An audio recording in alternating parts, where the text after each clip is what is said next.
La Santísima Trinosofía por Saint Germain. Narración Melina Morales. La muy Santa Trinosofía. Este libro me fue entregado en fotocopia hace más de 25 años atrás por un amigo que se fue a vivir a París y de acuerdo a lo que él me indicaba, este libro está basado en el único manuscrito conocido del conde de Saint-Germain. Y en caso de ser así, el valor esotérico del mismo sería inapreciable. De acuerdo a lo que indica algunas de sus páginas, la muy Santa Trinosofía actualmente se halla en la Biblioteca de Troyes, en Francia, y está compuesto de 95 hojas escritas de un solo lado, con muy buena caligrafía y ortografía. El francés usado es culto y muchas páginas tienen imágenes bien dibujadas y espléndidamente coloreadas.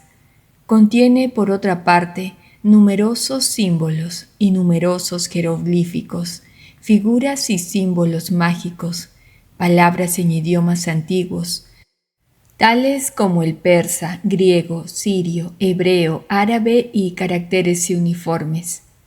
Se dice que este texto estuvo en manos del conde Alejandro Cagliostro, quien lo llevó consigo a Roma.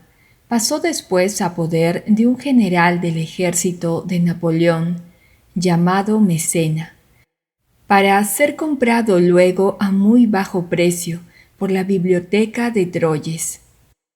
Considero que el texto tiene un alto contenido alquímico. Los colores a los que se hace referencia a lo largo del texto lo demuestran.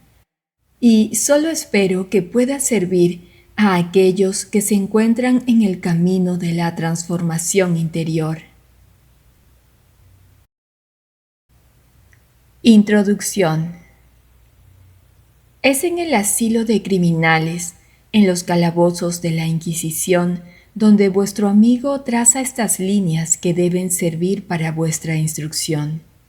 Imaginando las ventajas inapreciables que debe procuraos este escrito de la amistad, siento disminuir los horrores de un cautiverio tan largo y poco merecido. Me causa placer pensar que, rodeado de guardias, cargado de fierro, un esclavo pueda aún elevar a su amigo por encima de los poderosos, de los monarcas que gobiernan este lugar de exilio. Vais a penetrar, mi querido Filocal, en el santuario de las ciencias sublimes. Mi mano levantará para ti el velo impenetrable que esconde a los ojos del vulgo el tabernáculo, el santuario donde el Eterno depositó los secretos de la naturaleza, secretos que Él reserva para algunos seres privilegiados, para los elegidos que su gran poder creó para ver, para encumbrarse tras Él en la inmensidad de su gloria y desviar sobre la especie humana uno de los rayos que brillan en torno a su trono de oro. Pueda el ejemplo de vuestro amigo ser para ti la lección saludable, y bendeciré los largos años de sufrimientos que los malvados me han hecho padecer. Dos escollos igualmente peligrosos se presentarán sin cesar a vuestro paso. Uno ultrajaría los derechos sagrados de cada individuo. Es el abuso del poder que Dios os hubiera confiado. El otro causaría vuestra perdición. Es la indiscreción. Ambos nacieron de una misma madre. Ambos deben su existencia al orgullo. La debilidad humana los alimenta. Están ciegos. Su madre los conduce. Con su ayuda, estos dos monstruos llevan su aliento impuro aún a los corazones de los elegidos de lo alto.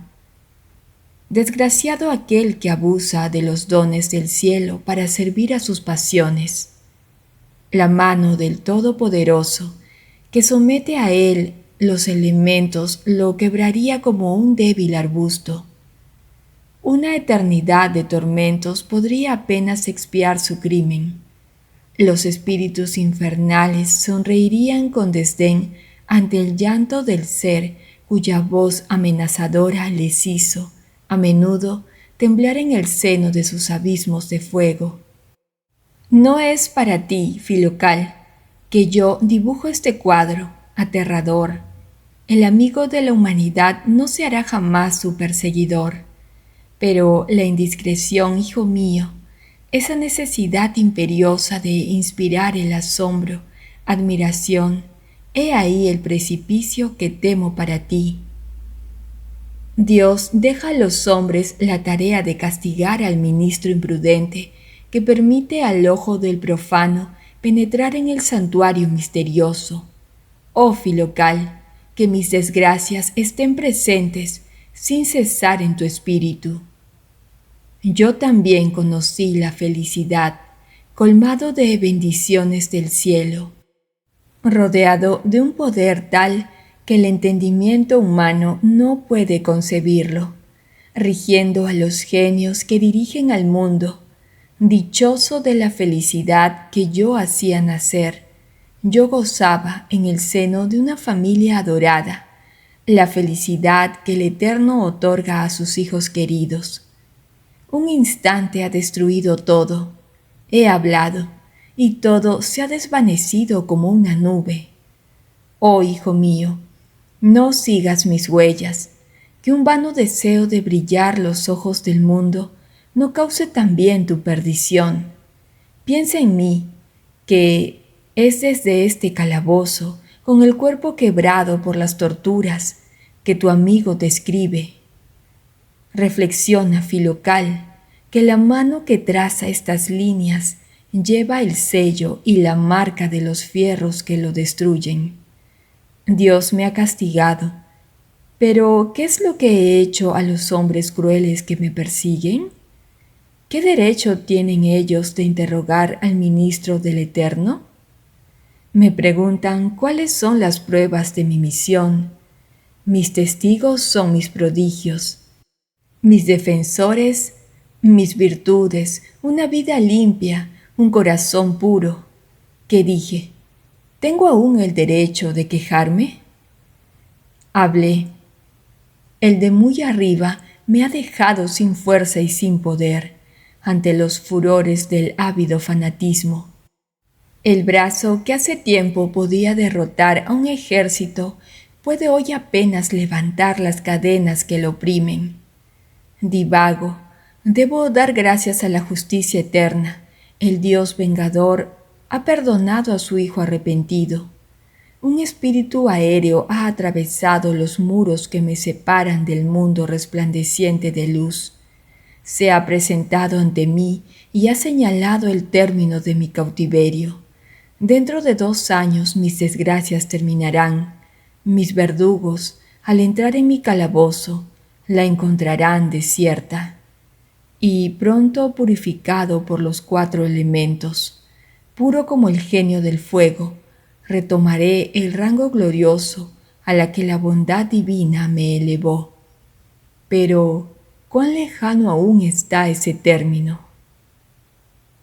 ¿Cuán largos parecen 2 años a aquel que los pasa en medio de sufrimientos y humillaciones?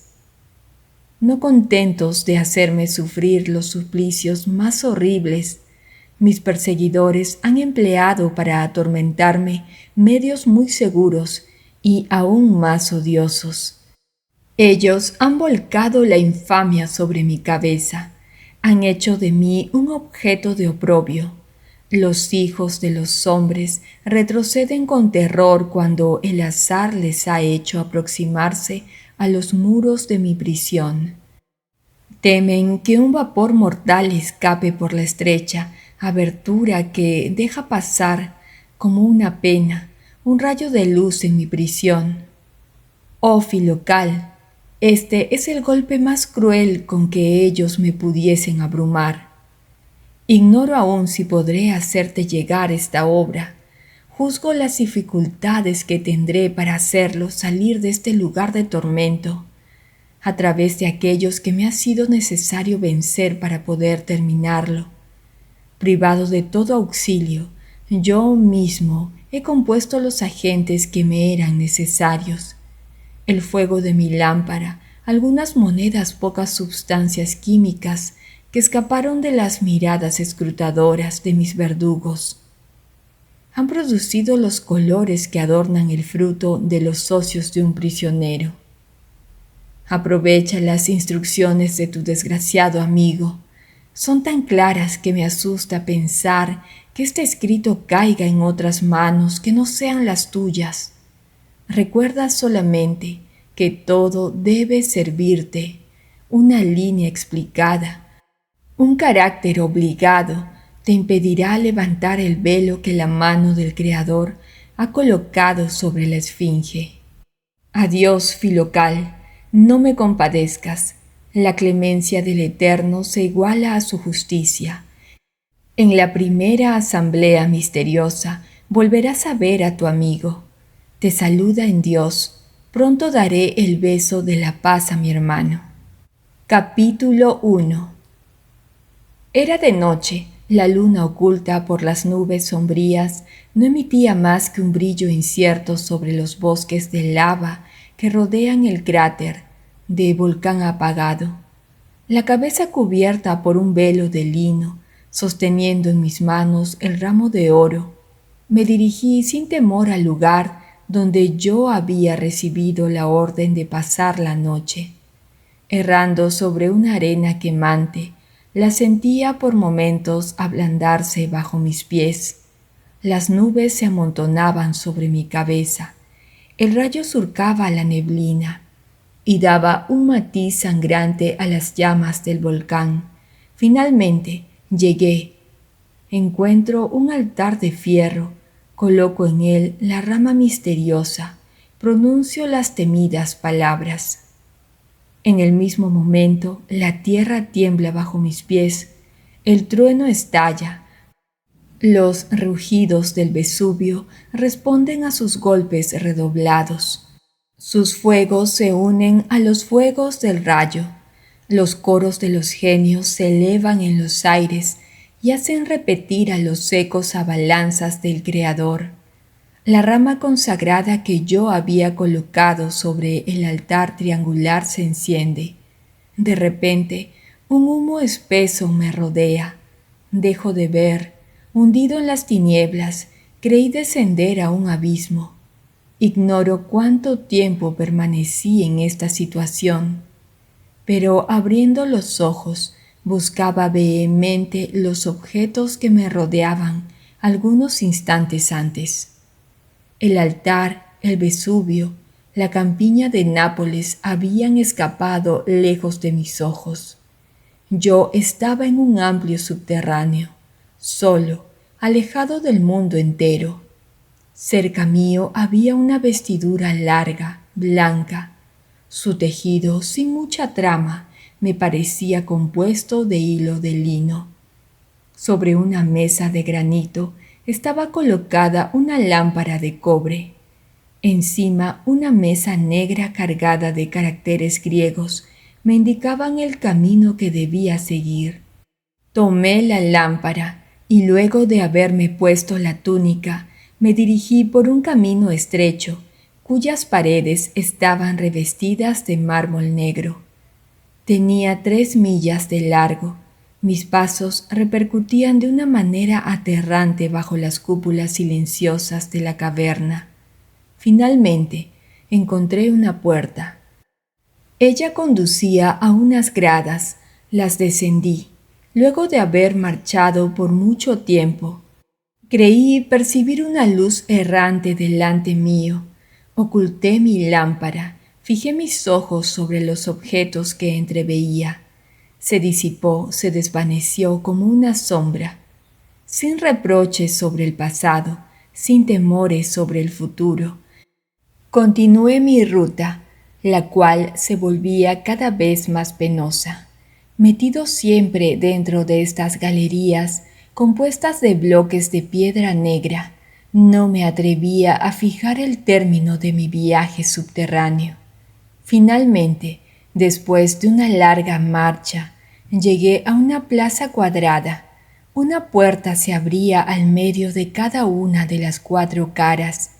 Tenía 4 colores diferentes y cada una estaba colocada en uno de los 4 puntos cardinales. Entré por la septentrional. Era negra. Aquella que se encontraba al frente era roja. La puerta del oriente era azul. Aquella que estaba al lado opuesto era de un blanco brillante. En el centro de la sala estaba una masa cuadrada. Una estrella de cristal brillaba al medio. Se veía una pintura en la cara septentrional. Representaba a una mujer desnuda hasta la cintura. Una tela negra le caía sobre las rodillas. 2 bandas de plata adornaban su vestido. En su mano tenía una varita que ella colocaba sobre la frente de un hombre colocado frente a ella. Una mesa que tenía un solo pie estaba entre ellos. Sobre la mesa estaba una copa y una punta de lanza. Repentinamente una llama se elevó de la tierra y pareció dirigirse al hombre. Una inscripción explica el motivo de la pintura. Otra me indicaba los medios que yo debía emplear para salir de esa sala. Quería retirarme luego de haber estudiado el cuadro y la estrella. Iba a entrar en la puerta roja cuando, volteando sobre sus goznes, con un ruido espantoso, se cerró delante mío. Quise tentar la misma suerte sobre la que estaba pintada de color cielo. Ella no se cerró, pero un ruido repentino me hizo dar vuelta la cabeza. Vi la estrella agitarse.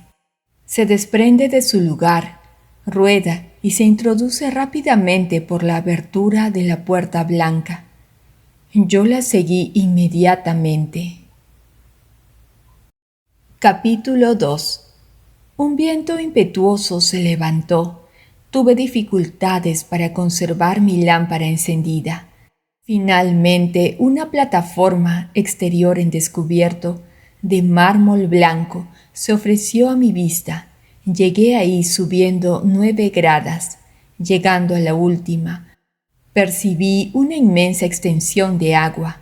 Torrentes impetuosos se escuchaban a mi derecha. A la izquierda, una lluvia fría mezclada de masas de granizo caía cerca mío. Observaba esta maravillosa escena cuando la estrella que me había guiado por la gradería y que se balanceaba lentamente sobre mi cabeza, se zambulló en el remolino de agua. Creí leer las órdenes de lo alto y me precipité en medio de las olas. Una mano invisible cogió mi lámpara y la colocó sobre mi cabeza. Yo rompí la ola espumante y me esforcé por ganar el punto opuesto al que había partido. Finalmente vi en el horizonte una débil claridad. Me apresuré. Estaba en medio de las aguas y el sudor cubría mi rostro. Yo me cansaba en vanos esfuerzos. Ahora la ribera que yo apenas podía percibir parecía alejarse delante mío a medida que avanzaba. Mis fuerzas me abandonaron. No temía la muerte, pero sí a morir sin ser iluminado. Perdí valor y levantando los ojos hacia la bóveda, mis ojos bañados de llanto, grité: «Señálame tu juicio y redímeme, tu elección me vivificará».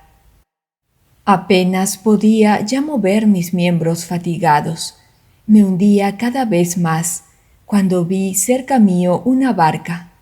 Un hombre cubierto de ricas vestimentas la conducía.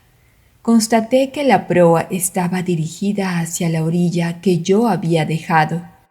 Se aproximó. Una corona de oro brillaba sobre su frente. «Ven conmigo», dice él. «Conmigo está el principio en la tierra. Te instruiré en la vía hacia la graduación». Le respondí al instante: Bueno es esperar confiado en lo que creyese en el principio. En el mismo momento la barca y el monarca se hundieron en el río. Una nueva fuerza pareció correr por mis venas. Conseguí lograr el objeto de mis fatigas. Me encontré en una playa sembrada de arena verde. Un muro de plata estaba delante mío. 2 láminas de mármol rojo estaban incrustadas en él. Me aproximé. Una estaba cargada de caracteres sagrados, la otra tenía grabada una línea de letras griegas. Entre las láminas había un círculo de fierro. 2 leones, el uno rojo y el otro negro, estaban asentados sobre nubes y parecían cuidar una corona de oro colocada encima de ellos. Se veía cerca del círculo un arco y 2 flechas. Leí algunos caracteres escritos sobre el flanco de uno de los leones. Apenas yo había conseguido observar estos emblemas diferentes, cuando los leones desaparecieron conjuntamente con la muralla que los contenía. Capítulo 3. En su lugar se presentó un lago de fuego. El azufre y el betún giraban en olas encendidas. Me estremecí. Una voz retumbante me ordenó atravesar esas llamas. Obedecí y las llamas parecieron perder su actividad.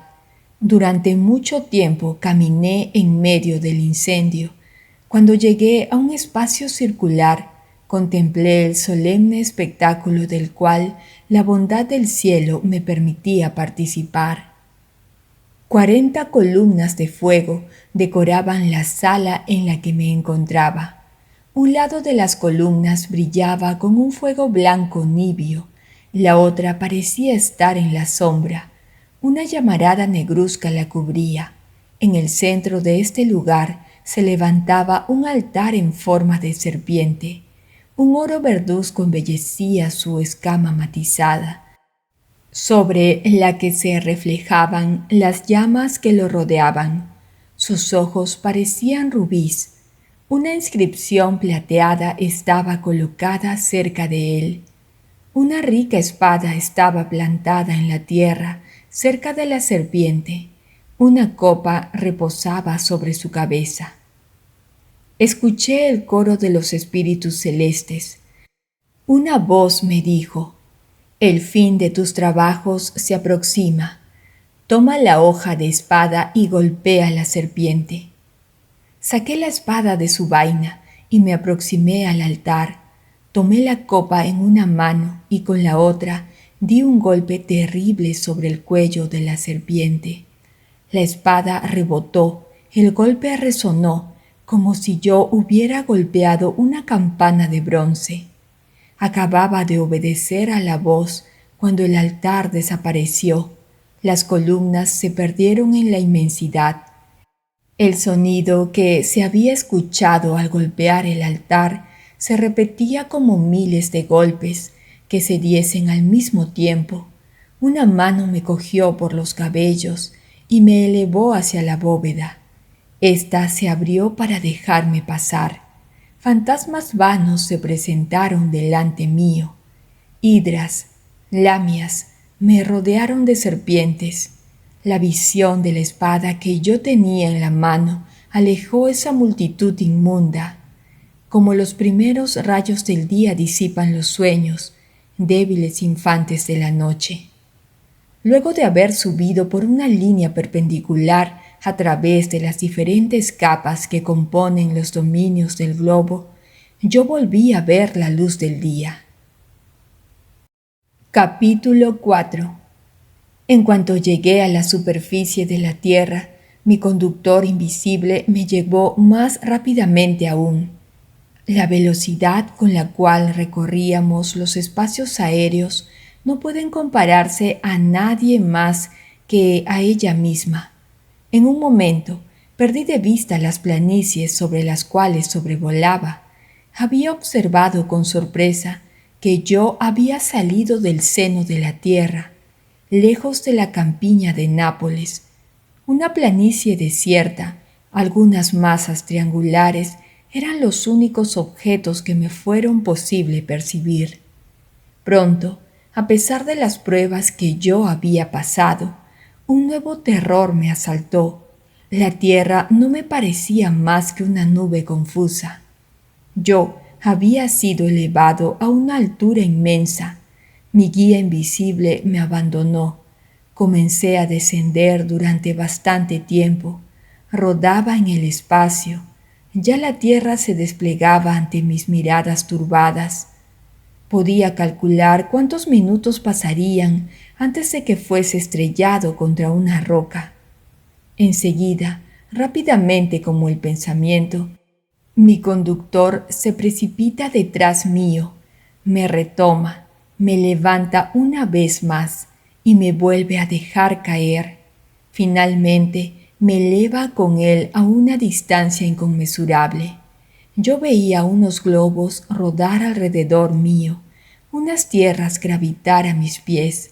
Repentinamente, el genio que me llevaba me toca los ojos. Perdí el sentido. Ignoro cuánto tiempo permanecí en ese estado. Al despertar, me encontré acostado sobre un rico almohadón. Flores y aromas perfumaban el aire que respiraba. Una túnica azul sembrada de estrellas de oro había reemplazado la vestimenta de lino. Delante mío había un altar amarillo. Un fuego puro exhalaba sin que ninguna otra sustancia más que el mismo altar la alimentase. Caracteres negros estaban grabados en su base. A un lado habla un cirio encendido que brillaba cual el sol. Por encima había un pájaro cuyos pies eran negros, el cuerpo de plata, la cabeza roja, las alas negras y el cuello de oro. Se agita sin cesar pero sin utilizar sus alas. No podía volar más que cuando se encontraba en medio de las llamas. En su pico llevaba una rama verde. Su nombre era Hakim, sabio. La vela se denomina Majusi, mezcla alusión al fuego. Y el nombre del altar es Hayah. 4 inscripciones rodean estos diferentes emblemas. El altar, el pájaro y el cirio son símbolos de todo. Nada puede hacerse sin ellos. Ellos mismos son toda cosa que es buena y grande. Capítulo 5. Me di la vuelta y vi un palacio inmenso. Su base reposaba en nubes. Mármoles componían su masa. Su forma era triangular. 4 pisos de columnas se levantaban las unas sobre las otras. Una bola dorada terminaba este edificio. La primera hilera de columnas era blanca, la segunda negra, la tercera verde, la última de un rojo brillante. Luego de haber admirado estas obras de artistas eternos, quise retornar al lugar donde estaban el altar, el pájaro y la vela. Quise mirarlos una vez más. Habían desaparecido. Yo los buscaba con los ojos cuando las puertas del palacio se abrieron. Un venerable anciano salió de ahí. Su túnica era parecida a la mía a excepción de un sol dorado que brillaba sobre su pecho. Su mano derecha sostenía una rama verde. La otra sostenía un incenciario.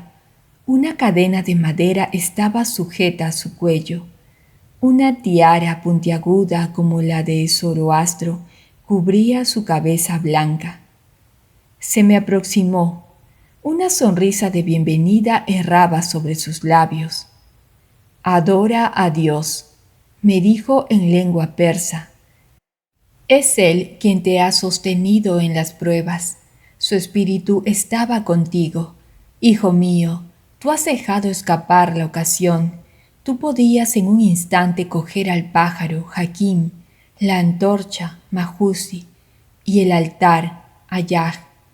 Tú te hubieras hecho al mismo tiempo altar, pájaro y llama. Es preciso ahora, para llegar al lugar más secreto del palacio de las ciencias sublimes, que tú recorras todas sus vueltas. Ven, debo antes que nada presentarte a mis hermanos. Me tomó de la mano y me introdujo en una amplia sala. Los ojos vulgares no pueden concebir la forma y la riqueza de los adornos que la embellecían. 360 columnas la rodeaban por todas partes. En el cielo raso había una cruz roja, blanca, azul y negra. Una argolla de oro la sostenía. En el centro de la sala había un altar triangular compuesto de 4 elementos. Sobre 3 de sus puntas estaban posados el pájaro, el altar y la vela. Han cambiado el nombre, me dijo mi guía. Aquí denominamos al pájaro Aspirna, al altar Caena y la antorcha Neprit. La sala es llamada Adala. El altar triangular, Atanor. Alrededor del altar estaban 81 tronos. Se subía a cada uno de ellos por 9 gradas de altura desigual cubiertas por alfombras rojas. Mientras examinaba los tronos, se hizo escuchar el sonido de una trompeta. Antes del ruido, las puertas de la sala, Ajalá, se abrieron para dejar pasar a 79 personas, todas vestidas como mi guía. Ellas se aproximaron lentamente y se sentaron sobre los tronos. Mi guía se mantuvo de pie cerca mío. Un anciano que se distinguía de sus hermanos por un manto de púrpura con bordes, estaban cargados de caracteres bordados. Se levantó. Mi guía, tomando la palabra en lengua sagrada, dijo: «He aquí uno de nuestros hijos que Dios desea hacer tan grande como a sus padres. Que la voluntad del Señor se cumpla», respondió el anciano. Y agregó dirigiéndose a mí: «Hijo mío, que tu tiempo de pruebas se ha cumplido. Te resta hacer grandes viajes. De ahora en adelante te llamarás el Taam». Antes de recorrer este edificio, 8 de mis hermanos y yo te haremos cada uno un presente. Se acercó a mí y me dio conjuntamente con el beso de paz un cubo de tierra gris. Se lo denomina Humán. El segundo, 3 cilindros de piedra negra llamada Kenka. El tercero, un pedazo de cristal redondeado. El cuarto, un penacho de plumas denominado Akushka. El quinto añadió al penacho un vaso de plata que lleva el nombre de Geshem. El sexto, un racimo de uvas, conocido entre los sabios bajo el nombre de Mará Resha. El séptimo me presentó una figura de pájaro, pero no tenía sus colores brillantes, era de plata. «Lleva el mismo nombre», me dijo, «depende de ti de darle las mismas virtudes». El octavo me donó un pequeño altar que se parecía también al altar Nebrit. Finalmente, mi guía puso en mi mano una antorcha compuesta como el mará, con partículas brillantes, pero estaba apagada. «Depende de ti», añadió con los otros que lo habían precedido, «de otorgarle las mismas virtudes. Reflexiona sobre estos dones», me dijo luego el jefe de los sabios. «Todos ellos tienden igualmente a la perfección, pero no son perfectas por sí mismas. Es de su mezcla que debe salir la obra divina. Ten en cuenta, además, que todos carecen de valor si no las empleas siguiendo el orden en el que te han sido dados. El segundo que sirve para utilizar, el primero no sería más que una materia bruta sin calor, sin utilidad, si no tuviese el auxilio de aquel que viene después de él. Guarda cuidadosamente los presentes que has recibido e inicia tus viajes luego de haber bebido la copa de la vida. Me presentó luego en una copa de cristal un líquido brillante y azafranado. Su gusto era delicioso y exhalaba un perfume exquisito. Quise devolver la copa luego de haber humedecido mis labios en el licor. Termina esa bebida, me dijo el anciano. Este brebaje será el único alimento que tú tomarás durante el periodo de tus viajes. Obedecí y sentí que un fuego divino recorría todas las fibras de mi cuerpo. Era más fuerte, más valiente. Mis facultades, inclusive las intelectuales, parecían haber redoblado. Me apresuró a dar el saludo de los sabios a la augusta asamblea que yo iba a dejar, y por órdenes de mi guía me dirigí a una larga galería que se encontraba a mi derecha. Capítulo 6.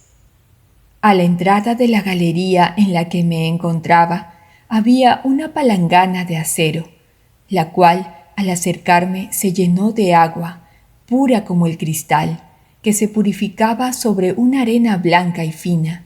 La palangana era ovalada y estaba sostenida sobre 3 pies de bronce. Una lámina negra incrustada sobre el lado que miraba a la puerta contenía algunos caracteres. Cerca a la palangana había un velo de lino y sobre ella 2 columnas de mármol verde soportaban una placa de mármol redonda.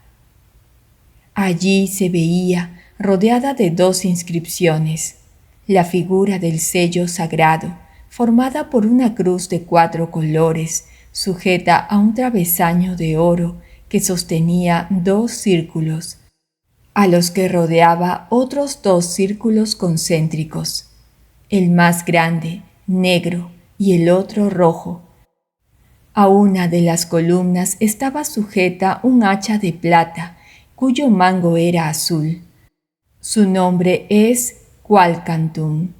Después de haber leído las inscripciones, me acerqué al recipiente y me lavé en él.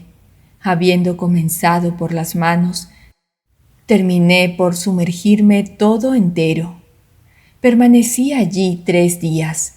Al salir del agua noté que ella había perdido su transparencia.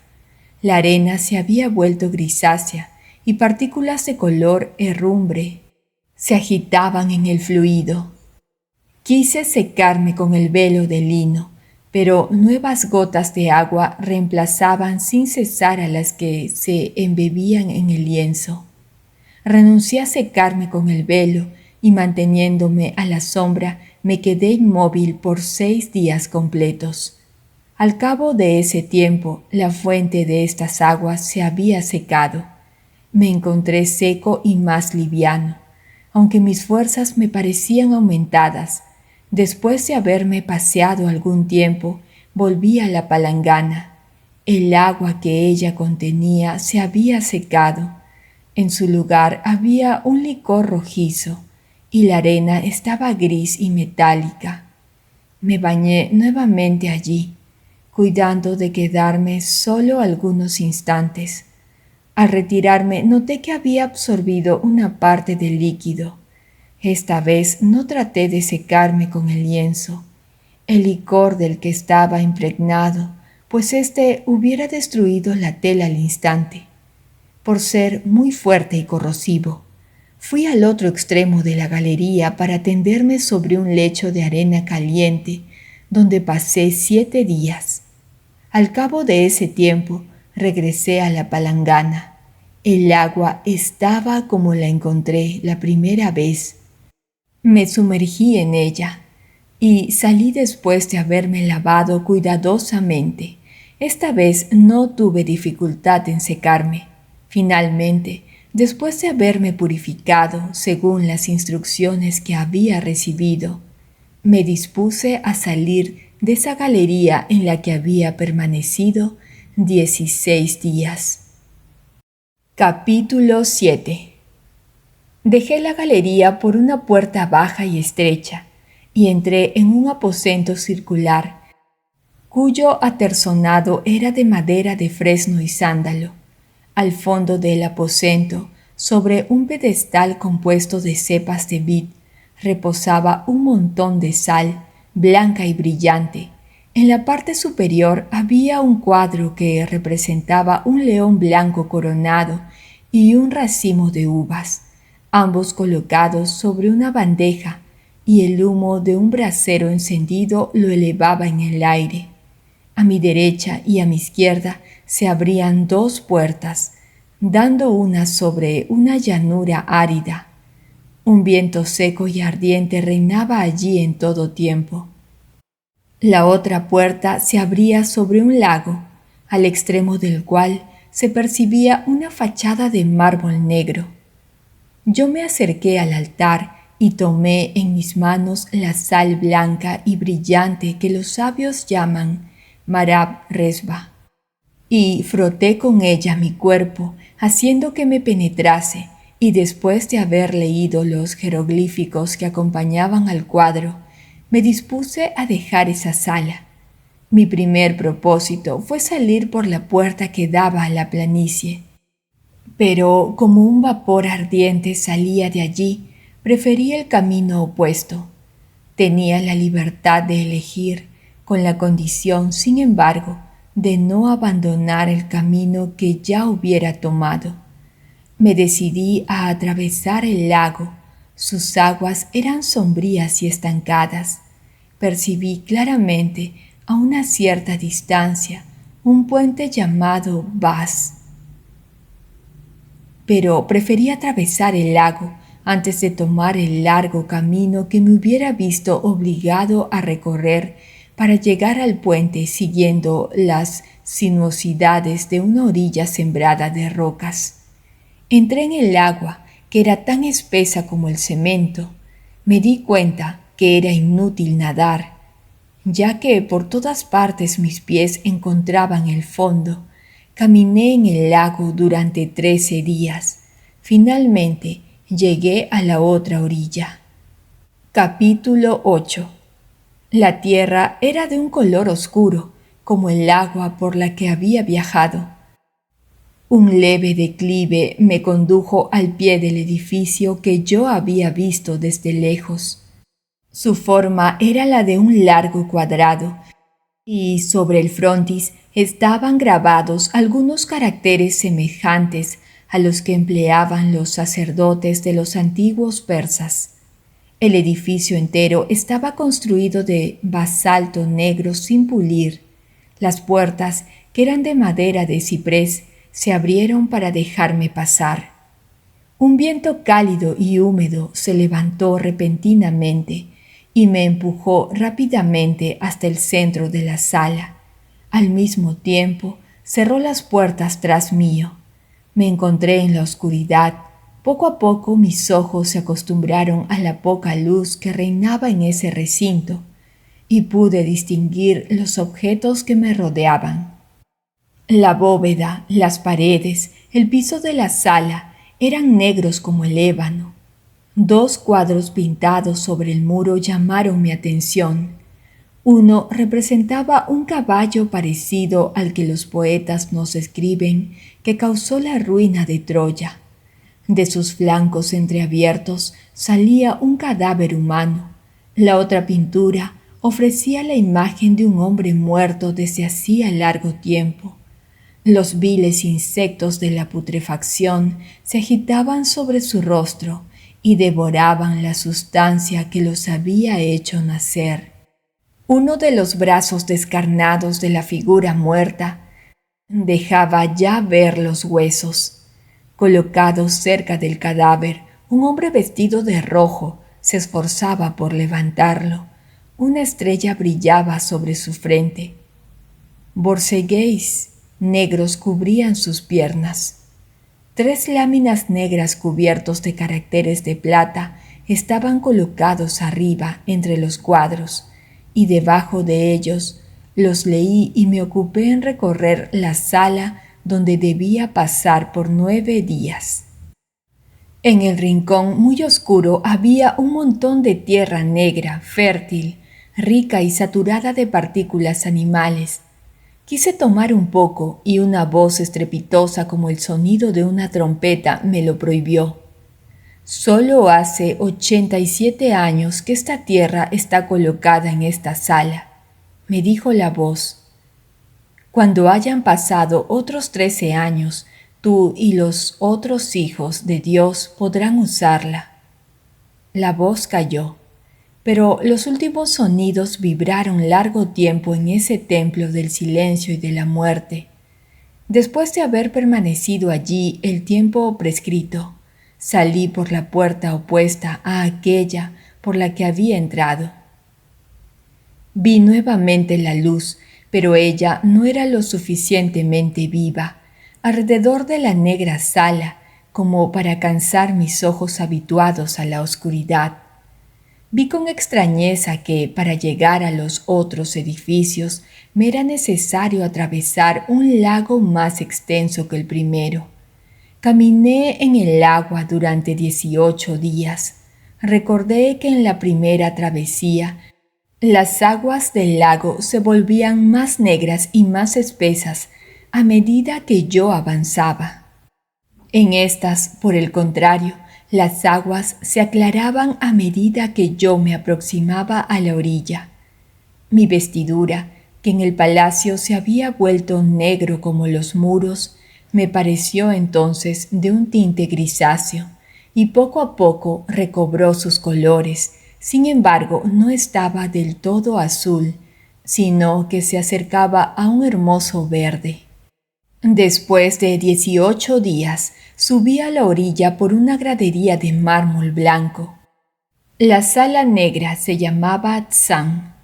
El primer lago Tzan Rosh, el segundo lago Tzan Aharit. Capítulo 9. A cierta distancia de la orilla, un suntuoso palacio elevaba en los aires sus columnas de alabastro. Sus diferentes partes se juntaban por pórticos color de fuego. Todo el edificio era de una arquitectura liviana y aérea. Me acerqué a las puertas. Sobre el frontis estaba representada una mariposa. Las puertas estaban abiertas. Entré. Todo el palacio consistía en una sola sala. 3 filas de columnas la rodeaban. Cada fila estaba compuesta por 27 columnas de alabastro. En el centro del edificio había una figura de hombre saliendo de una tumba. Su mano, apoyada sobre una lanza, golpeaba la piedra que antes la encerraba. Su cintura estaba ceñida por un ropaje verde, en cuyo borde inferior brillaba el oro. Sobre su pecho había una tabla cuadrada, sobre la que distinguí algunas letras. Una corona de oro estaba suspendida encima de la figura, y ésta parecía elevarse en los aires para asirla. Encima de la corona había una plancha de piedra amarilla, sobre la que estaban grabados algunos emblemas.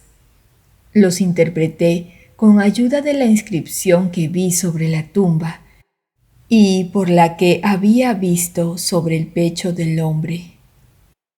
Permanecí en esta sala llamada Balsán el tiempo necesario para contemplar en ella todos sus contornos y salí de allí con la intención de llegar a través de una vasta llanura a una torre que distinguí a una distancia bastante grande. Capítulo 10. Apenas había abandonado las gradas del palacio, vi revolotear delante de mí un pájaro semejante a Aspirna. Pero éste tenía 2 alas de mariposa, además de las suyas. Una voz saliendo de una nube me ordenó que lo tomara y lo fijara. Yo me lancé tras de él. Él no volaba, sino que se servía de sus alas para correr con una gran rapidez. Lo perseguí. Él huía delante de mí y me hizo recorrer varias veces la llanura en toda su extensión. Lo seguía sin detenerme. Finalmente, después de perseguirlo durante 9 días, lo obligué a entrar en la torre que había visto de lejos cuando salí de Etsán. Los muros de este edificio eran de hierro. 36 pilares del mismo metal lo sostenían. El interior era del mismo material incrustado de brillante acero. Los cimientos de la torre estaban construidos de tal manera que doblaban en altura a la parte que estaba bajo tierra. Apenas había el pájaro entrado en este recinto cuando un frío glacial pareció apoderarse de él. Hizo vanos esfuerzos para mover sus alas estremecidas. Se agitó aún tratando de huir, pero tan débilmente que le di alcance con la mayor facilidad.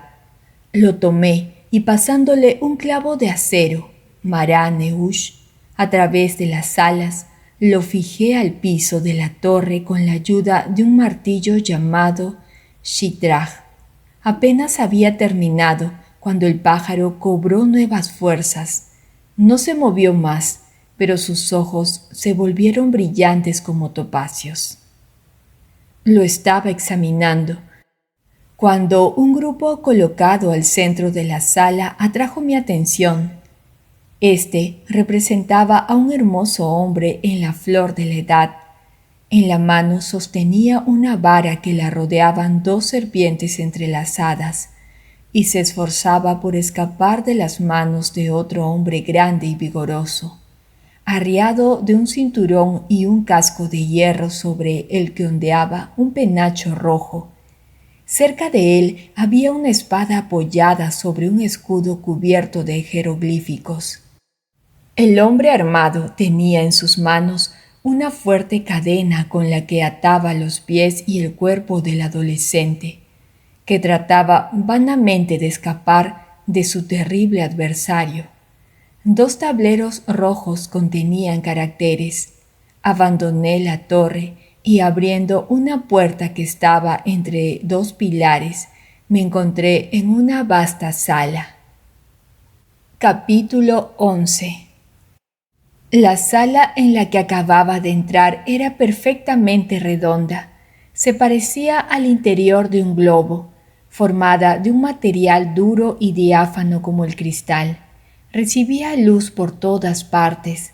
La parte inferior estaba colocada sobre un vasto estanque lleno de arena roja.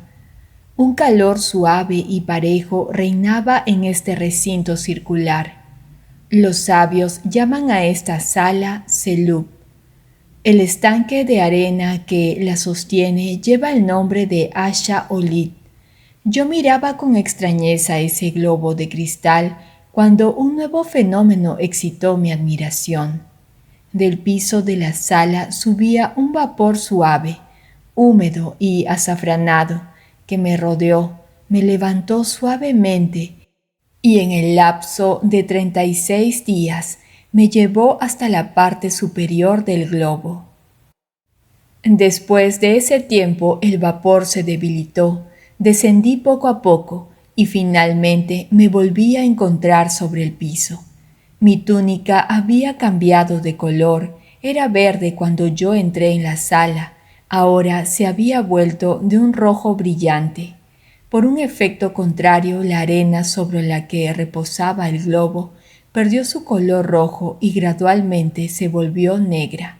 Permanecí aún 3 días en la sala después del fin de mi ascensión. Pasado ese tiempo salí de allí para entrar en un vasto sitio rodeado de columnatas y de pórticos dorados. En el centro del lugar había un pedestal de bronce sosteniendo un grupo que representaba la imagen de un hombre grande y fuerte, cuya majestuosa cabeza estaba cubierta de un casco coronado. A través de las mallas de su armadura de oro salía una vestidura azul. En una mano sostenía una vara blanca cubierta de caracteres. La otra mano la tendía a una hermosa mujer.